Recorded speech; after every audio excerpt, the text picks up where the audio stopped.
উৎসবের মধ্যে উৎসব। এটা অনেক ভালো লাগছে দর্শক সমাগম দেখে।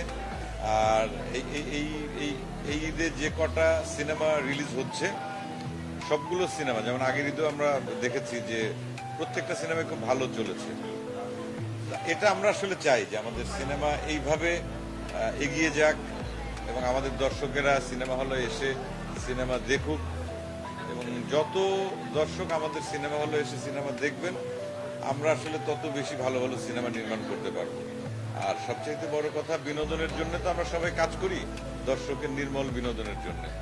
দর্শক আমাদের পাশে থাকলে, সাথে থাকলে পরেই আসলে এটা সম্ভব, এবং দর্শক সাথে আছেন। বিশেষ করে আমি এই দুটো ঈদ দেখে আমার খুব ভালো লাগছে যে প্রচুর পরিমাণ দর্শক সিনেমা হলে এসে সিনেমা দেখছেন। এটা আমাদের জন্য অনেক ভালো লাগে, কারণ আমরা তো দর্শকের জন্য সবসময় কাজ করি।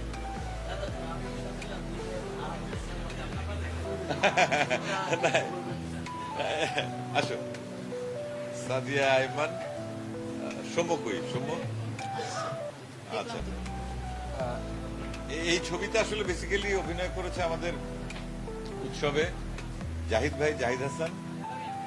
আর জাহিদ ভাইয়ের ছোটবেলা করেছে সৌম্য, আর মিমি আপ্পার ছোটবেলা করেছে সাদিয়া আইমান। আচ্ছা, ঠিক আছে, ঠিক আছে। তা যেটা বলছিলাম যে আমরা সবসময়, আমি কথা বলবো, আমরা সবসময় চাই দর্শক ভিন্ন ভিন্ন স্বাদের সিনেমা পাক। তা সেই জায়গা থেকে যদি আমরা বিচার করি, এই উৎসব একটি গল্পের আঙ্গিকে বলি অথবা যে ধরনের সিনেমা রেগুলার আমরা দেখি তার চাইতে একটু আলাদা রকমের, হরর কমেডি টাইপের। আর এই ধরনের সিনেমা খুব বেশি হয়নি এবং খুবই এন্টারটেইনিং। এবং দর্শকদের উদ্দেশ্যে আমি বলবো, আপনারা খুব মজা করে দেখতে পারবেন ছবিটা। এবং এই যে ইয়াং জুটি আর কি, সিনেমায় ওদের প্রমোশন দেখেছেন, ট্রেলার বা টিজার বা গান সবকিছু মিলিয়েই এক ধরনের নির্মল আনন্দ।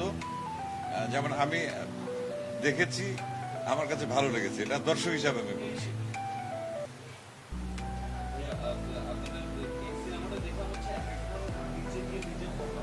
হ্যাঁ, হ্যাঁ, সেটা আসলে নিজের দোষ তো আমরা নিজেরা কেউ দেই না, আবার অন্য কেউ দোষ দিলে রেগে যাই।